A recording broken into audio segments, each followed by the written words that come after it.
नमस्कार, जय हिंद, वंदे मातरम दोस्तों। मैं नवदीप सिंह तक्षशिला बुंदेलखंड में आपका एक बार फिर से स्वागत करता हूं। तो जैसा कि आप देख रहे हैं, मध्य प्रदेश शिक्षक वर्ग 1, 2, 3 संबंधी बड़ी अपडेट आ रही है आप सभी के लिए। तो अतिथि शिक्षकों के लिए बड़ी खुशखबरी है। शिक्षक भर्ती में 50% आरक्षण। तो जो आपके अतिथि शिक्षक हैं उनको अब शिक्षक भर्ती में 50% जो आरक्षण है वो दे दिया जाएगा। तो इस पर पूरी डिटेल में वीडियो देखेंगे। जो आप देख रहे हैं, मध्य प्रदेश का जो राजपत्र है वो जारी हो चुका है स्कूल शिक्षा विभाग का। तो इसमें भर्ती नियमों में किया गया बड़ा बदलाव। तो क्या बदलाव किया गया है, इस वीडियो में हम डिटेल में बात करेंगे कि किन किन को क्या क्या जो शर्तें होंगी वो रखी जाएंगी 50% आरक्षण के लिए, और क्या पूरा राजपत्र में कहा गया है, पूरा डिटेल में डिस्कस करेंगे। तो वीडियो के अंत तक आप लोग जरूर बने रहें। जिसने अभी तक चैनल को सब्सक्राइब ना किया हो वो सब्सक्राइब करके बेल आइकन को जरूर प्रेस कर दें, और इस वीडियो को ज़्यादा से ज़्यादा लाइक करके सभी अपने दोस्तों मित्रों तक, जितने भी आपके अतिथि शिक्षक हैं सभी लोगों तक भेज दें। तो चलिए शुरू करते हैं बिना किसी देरी के। तो जैसा कि आप ये देख पा रहे होंगे, मध्य प्रदेश का जो राज्यपत्र है प्राधिकार से प्रकाशित स्कूल शिक्षा विभाग, ये मंत्रालय वल्लभ भवन भोपाल द्वारा ये दिनांक 27 दिसंबर 2024 को ये जारी हुआ था। अब जाके ये पब्लिक में आया है, आपका अपलोड किया गया है। इसमें ये जो संशोधन देख पा रहे होंगे, ये निम्न संशोधन किए गए हैं। उक्त नियमों में नियम 5 में उपनियम 4 के खंडिका के स्थान पर निम्नलिखित खंड स्थापित किया जाए। सीधी भर्ती के लिए शिक्षक पात्रता परीक्षा में आहता प्राप्त करने के पश्चात शिक्षक चयन परीक्षा द्वारा चयन किया जाएगा। तो क्योंकि इस बार अब जो एग्ज़ाम है ये दो एग्ज़ाम होने हैं, क्योंकि प्री हमारा हो चुका है। अब ये जो चयन परीक्षा है ये होना है। तो जो पात्रता पास कर चुके हैं वही चयन परीक्षा में सम्मिलित हो पाएंगे।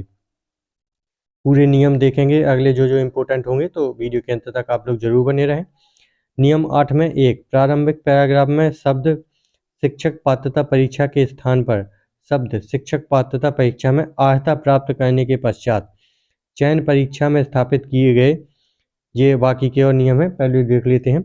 अभ्यर्थी के चयन परीक्षा हेतु विज्ञापन वर्ष की 1 जनवरी को अनुसूची 3 के कॉलम 3 में आयु प्राप्त कर ली हो, किंतु उक्त अनुसूची के कॉलम 4 में आयु प्राप्त ना की हो। तो पूरा इम्पोर्टेंट आपके लिए नीचे देख लेते हैं। यहाँ से आपके जो इम्पोर्टेंट जो संशोधन है वो देखने को मिलेंगे। ये है 1 मध्य प्रदेश की महिला अभ्यर्थियों के लिए रिक्त पदों के प्रत्येक प्रवर्ग में 50% पद आरक्षित रहेंगे। तो प्रत्येक प्रवर्ग में जो महिला होंगे उनको 50% जो आरक्षण है वो दिया जाएगा। भूतपूर्व सैनिकों के लिए रिक्त पदों के प्रत्येक प्रवर्ग में 10% पद आरक्षित होंगे। तो इसमें 10% जो भूतपूर्व सैनिक हैं उनके लिए रहेगा। दिव्यांगजन अधिकार अधिनियम 2016 के का 49 और मध्य प्रदेश दिव्यांगजन अधिनियम 2017 के उपबंधों के अनुसार 6% आरक्षण, 6% पद दिव्यांगजन के लिए केवल प्रारंभिक भर्ती के समय निम्नलिखित से पीड़ित अभ्यर्थियों के लिए आरक्षित होंगे, कि जो जो इन चीज़ों से पीड़ित होंगे उनके लिए दिया जाएगा। दृष्टिबाधित और अल्पदृष्टि के लिए, श्रवण बाधित या कम सुनने वाले, लोकोमोटर डिसेबिलिटी जिसने सेरेब्रल पाल्सी हो, कुष्ठ रोग मुक्त, बोनापुन एसिड अटैक और मस्कुलर डिस्ट्रॉफी सम्मिलित होंगे। बहु दिव्यांगता उपयुक्त के सम्मिलित करते हुए ये और भी चीज़ें दी गई हैं। जो इनको बहु दिव्यांगता है, एक से ज़्यादा दिव्यांगता जिनको है उनके लिए भी है। इसमें है अधिसूचित चिकित्सा प्राधिकारी चिकित्सा बोर्ड द्वारा स्थायी दिव्यांगता के साथ न्यूनतम 40% का प्रमाण पत्र विधिमान होगा। तो जिसको भी जो भी दिव्यांग होंगे उनके लिए कम से कम जो 40% है दिव्यांग होना चाहिए। उनके लिए जो 40% का प्रमाण पत्र है वो होना चाहिए, तब उनकी दिव्यांगता वो उस कैटेगरी में माना जाएगा। न्यूनतम ये कितना 40% होना चाहिए न्यूनतम। आगे दिया गया है इसमें 1 दिनांक 30 जून 2014 अथवा समय समय पर निमित्त जारी किसी अन्य आदेश के अनुसार दिव्यांगजन के लिए आरक्षण प्रवर्गवार नहीं होगा बल्कि श्रेणीवार होगा। आरक्षण सामान्य प्रशासन विभाग के निर्देशों के अनुसार दिया जाएगा। स्पष्टीकरण में दिव्यांग आरक्षण का लाभ न्यूनतम प्रतिशत अथवा अधिक का स्थायी विकलांगता और समक्ष प्राधिकारी द्वारा जारी विद्यमान प्रमाण पत्र के आधार पर ही मान्य किया जाएगा, कि 40% न्यूनतम होना चाहिए और अधिक के लिए जो समक्ष प्राधिकारी होंगे उनके द्वारा जो विधिमान प्रमाण पत्र होगा वो जारी किया जाएगा, तब माना जाएगा। आगे देखते हैं यहाँ से जो अतिथि शिक्षकों के लिए है वो अतिथि शिक्षकों की बात की गई है, तो ये जरूर सुने। सीधी भर्ती के लिए शिक्षकों के रिक्त पदों के प्रत्येक प्रवर्ग के लिए कुल उपलब्ध रिक्तियों की 50% रिक्तियां ऐसे अतिथि शिक्षकों के लिए आरक्षित होंगी जिन्होंने न्यूनतम 3 शैक्षणिक सत्रों और न्यूनतम 200 दिवस के लिए मध्य प्रदेश शासन द्वारा संचालित शासकीय विद्यालयों में अतिथि शिक्षकों के रूप में कार्य किया हो, परंतु अतिथि शिक्षकों के लिए आरक्षित पदों की पूर्ति नहीं हो पाने की स्थिति में रिक्त पदों को अन्य पात्र अभ्यर्थियों द्वारा भरा जाएगा। कि अगर जैसे अतिथि शिक्षकों की 500 सीटें आती हैं जो 50% की, अगर ये पूरी फिल नहीं हो पाती हैं, मान लो कि 400 सीटें जो हैं वो अतिथि शिक्षक जो है वो इन पर सिलेक्ट हो पाए हैं, तो जो 100 सीटें होंगी इन 100 सीटों पर जो अन्य पात्र अभ्यर्थी होंगे उनको शामिल कर लिया जाएगा। ऐसा नहीं है कि ये खाली चली जाएंगी, तो ये कहा गया है इसमें। आगे देखते हैं कि इसके लिए अतिथि शिक्षक के लिए क्या होगा। न्यूनतम 3 शैक्षणिक सत्र केवल तभी पूर्ण माने जाएंगे जब प्रत्येक सत्र में न्यूनतम 30 दिवस अतिथि शिक्षक के रूप में कार्य किया गया हो। कि मतलब जैसे एक जो आपका 30 दिसंबर तक एक शैक्षणिक सत्र हो जाता है, तो ऐसे 3 साल तक आपको पूरा काम करना होगा, और अगली तीसरी साल में भी हर साल में कम से कम मिनिमम 30 दिन आपको काम करना होगा। इसके अलावा तीनों सत्रों के कुल अध्यापक अनुभव न्यूनतम 200 दिवस होना चाहिए, और न्यूनतम आपको 200 जो दिन है वो आपको अध्यापन कराना होगा, तब जाके आपका ये 3 शैक्षणिक सत्र आपके पूरे माने जाएंगे। तो जो इस लेवल को पूरा करता है उनको 50% जो आरक्षण है उसका लाभ दिया जाएगा। तो एक अच्छी खबर है सभी अतिथि शिक्षकों के लिए। आगे और भी आपकी जो सूचना है वो दी गई है। इसमें आपके पूरे से शैक्षणिक संवर्ग की चीज़ें दी गई हैं कि पदों के नाम, पदों की संख्या, वर्गीकरण, वेतनमान, नियुक्ति प्राधिकरण और अभियुक्तियाँ। इसमें कितने कौन जो सिलेक्टेड हैं उनकी दी गई हैं कि इतने जो है उच्च माध्यमिक शिक्षक में 48,223, विधान अध्यापक प्राथमिक शाला में 250 हैं जो सिलेक्टेड। इनकी जो है वो माध्यमिक शिक्षक में 99,157 तृतीय श्रेणी में आती है। इनकी वेतनमान भी दी गई है 34,800 प्लस 3200 ग्रेड पे है इनका। 7वां वेतन आयोग में लेवल 8 पर ये पहुंच गए हैं। 32,800 से 1,36,000 तक हैं। ये और सभी के ये वेतनमान वगैरह दी गई हैं कि किसमें कितने जो शिक्षक हैं वो दिए गए हैं। तो पूरी ये आपकी ये जो सीट है इसमें दिए गए हैं। इसमें देखते हैं नीचे पद स्वीकृति की प्रक्रिया जारी। जैसे जैसे विभाग के नियमित कैडर तथा सहायक शिक्षक, उच्च श्रेणी शिक्षक, व्याख्याता के पदों, ड्राइंग रूम में कार्यरत लोक सेवक सेवानिवृत्त होते हैं जाएंगे, वैसे वैसे उनके पद इसमें जुड़ते जाएंगे। तो जैसे जैसे लोग सेवानिवृत्त होंगे उनके पद इसमें जोड़ दिए जाएंगे आपके। उच्च माध्यमिक शिक्षक कृषि के 100% पद सीधी भर्ती द्वारा भरे जाएंगे। तो जो इसमें बता दिया गया है कि जो आपके उच्च माध्यमिक शिक्षक कृषि के हैं उस पर 100% सीधी भर्ती की जाएगी। मतलब कि अगर 100 पद आते हैं तो वो 100 पद सीधी फ्रेश भर्ती द्वारा किए जाएंगे। कोई भी आपके जो बैकलॉग के पद हैं वो नहीं होंगे इसमें, तो कृषि में नहीं होंगे। बाकी के सब में जो है वो कुछ बैकलॉग के पद भी शामिल रहते हैं।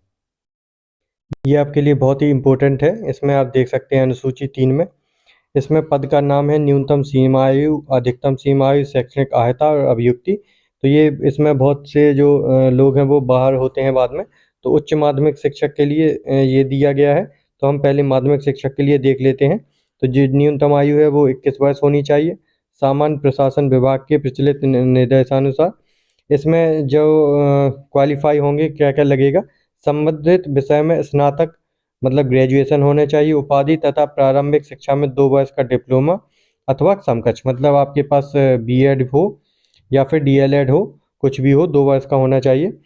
और संबंधित विषय में स्नातक उपाधि न्यूनतम 50% अंकों के साथ तथा शिक्षा शास्त्र में स्नातक उपाधि बीएड विशेष शिक्षा में होनी चाहिए। तो मतलब जो ग्रेजुएशन है वो आपकी न्यूनतम 50% तो होनी चाहिए।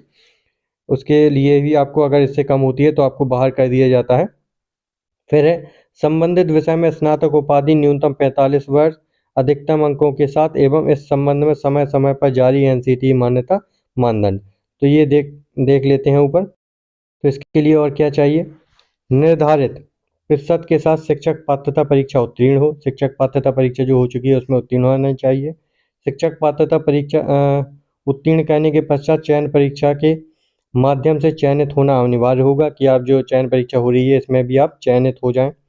संबंधित विषय से तात्पर्य है कि संबंधित मुख्य विषय का 3 वर्ष तक अध्ययन किया हो, कि जिस विषय से आप फॉर्म भर रहे हैं, जैसे इंग्लिश से कोई फॉर्म भरेगा तो उसमें आपको तीनों साल जो आपकी ग्रेजुएशन होती है, फर्स्ट ईयर, सेकेंड ईयर और फाइनल ईयर तक, तीनों वर्षों में आपको वो सब्जेक्ट लिए हों आप फाइनल तक। संस्कृत पाठशाला के माध्यमिक शिक्षक संस्कृत के संबंध में संस्कृत साहित्य, व्याकरण आदि विषय के साथ मान्यता प्राप्त संस्थान विद्यालय से कॉलम 5 में ये बाकी की दी गई है। तो ये चीज़ें आपके पास होंगी तब आप इसमें जो है वो क्वालिफाई माने जाएंगे, वरना लास्ट टाइम जब डॉक्यूमेंट वेरिफिकेशन होता है उसमें बाहर कर दिया जाता है। ये पूरा और चीज़ें दी गई हैं, 50% ये जो मैंने बता दिया वो होना चाहिए। इसमें और नीचे थोड़ी इम्पोर्टेंट जानकारी है तो उसको भी आप ज़रूर भरें। इसमें आप देख पा रहे होंगे नीचे दिया गया है, पद सृजन की कार्यवाही प्रक्रियाधीन है। तो पद और जुटाए जा रहे हैं कि किसमें कितने पद और ऐड हो सकते हैं। फिलहाल 10,000 जो पद हैं वो बताए गए हैं आपके। इसमें और जो फाइनल आपका नोटिफिकेशन आएगा उसमें क्लियर हो जाएगा कि 10,000 ही होते हैं कि इसमें बढ़कर पद आते हैं। तो ये पूरी जानकारी थी आप सभी के लिए। तो एक बार जो समझ में ना आए आप दोबारा वीडियो देख लीजिएगा, इसमें और बाकी वेतनमान वगैरह दिया गया है। तो ये तो बात की बात है, पहले आपके लिए इम्पोर्टेंट है एग्ज़ाम के लिए क्या क्या क्वालिफाई होंगे, या कितने विषय पर विषय जो हैं किस विषय में आपके कितने पद आएंगे ये अभी नहीं बताया गया है। तो इसमें बता दिया गया है 50% जो सीधी भर्ती के होंगे वो पद होंगे, 50% आपके उच्च जो है उसमें प्रमोट करके भरे जाएंगे, जैसे कि आपने इसमें देख पा रहे होंगे। पदोन्नति द्वारा पद इसमें 100% भरे जाते हैं। ऐसे ही उच्च माध्यमिक शिक्षक में 50% सीधी भर्ती द्वारा और 50% इसमें जो पदोन्नति द्वारा भरे जाते हैं। तो ऐसे ही आपके माध्यमिक शिक्षक में भी होता है, जैसे कि आप देख पा रहे होंगे 50% सीधी भर्ती में और 50% आपके पदोन्नति द्वारा। तो कुल मिला के ये पूरा जानकारी थी आप सभी के लिए। तो जितने भी अतिथि शिक्षक हैं उनके लिए बहुत ही खुशी की खबर है कि उनको जो जिसके लिए वो बहुत लंबे समय से लड़ रहे थे अपने लिए, तो वो 50% उनका आरक्षण जो है वो कर लिया गया है। तो जो भी इस कैटेगरी में आते हैं, जिसने भी इन सभी को क्वालिफ़ाई किया है, जो इसके दायरे में आते हैं कि 3 वर्ष का आपका पूरा किया गया हो, 3 वर्ष की शिक्षण जो पूरी की हो आपने, और 200 दिन कंप्लीट हो और हर सत्र में 30 दिन मिनिमम आपने काम किया हो, पढ़ाया हो, तो वो एलिजिबल होंगे। तो और जो भी नई जानकारी आएगी मैं आप तक अपने इसी चैनल के माध्यम से ज़रूर प्रोवाइड करवाता रहूँगा। तो इस वीडियो को ज़्यादा से ज़्यादा लाइक करके सभी लोगों तक शेयर ज़रूर कर दें। मिलते हैं अगली वीडियो में। जय हिंद दोस्तों।